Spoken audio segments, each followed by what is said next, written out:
शिरोली जिल्हा परिषदमध्ये भाजपच्या सलीम महात यांची बाजी. शिरोली पंचायत समितीत कमल कौंदाडे तर नागाव पंचायत समितीत अरुण माळी. शिरोली जिल्हा परिषद मतदारसंघात भाजप व शाहू आघाडी यांच्यात काटाजोड लढत झाली. उमेदवारी फॉर्म भरलेल्या दिवसापासून मतदानाची मुदत संपेपर्यंत संपूर्ण मतदारसंघात विशेषतः शिरोलीमध्ये हिंदू मुस्लिम असा जातीय प्रचार पाहावयास मिळाला. त्यामुळे या मतदारसंघात कमालीची चुरस पाहावयास मिळाली. शिरोली जिल्हा परिषद मतदारसंघात आमदार अमल महाडिक व गोकुळच्या संचालिका शौमिका महाडिक यांच्या नेतृत्वाखाली निवडणूक लढवली गेली.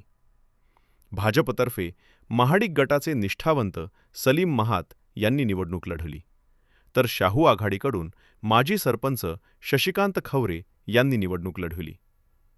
यामध्ये भाजपच्या सलीम महात यांनी बाजी मारली असून त्यांनी शाहू आघाडीच्या शशिकांत खवरे यांचा 953 मतांनी पराभव केला आहे. शिरोली पंचायत समितीसाठी भाजपतर्फे कमल कौंदाडे तर शाहू आघाडीकडून शुभांगी पाटील यांनी निवडणूक लढवली होती. यामध्ये भाजपच्या कमल कौंदाडे यांनी 2386 मतांनी विजय प्राप्त केला आहे. तर नागाव पंचायत समितीसाठी भाजपकडून नागावचे माजी लोकनियुक्त सरपंच अरुण माळी यांनी तर शाहू आघाडीकडून नागावचे विद्यमान ग्रामपंचायत सदस्य अभिनंदन सोळंकुरे यांनी निवडणूक लढवली होती.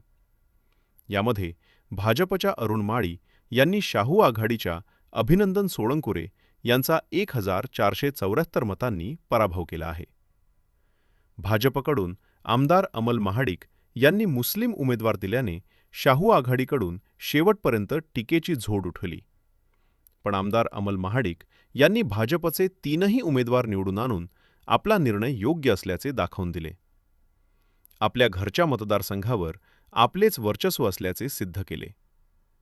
निकाल लागल्यानंतर विजयी उमेदवारांनी व समर्थकांनी गुलाल उधळून फटाके लावून मोठा जल्लोष करत आपला विजय साजरा केला. महान कार्य न्यूजसाठी विद्याधर कांबळे, पुलाची शिरोली.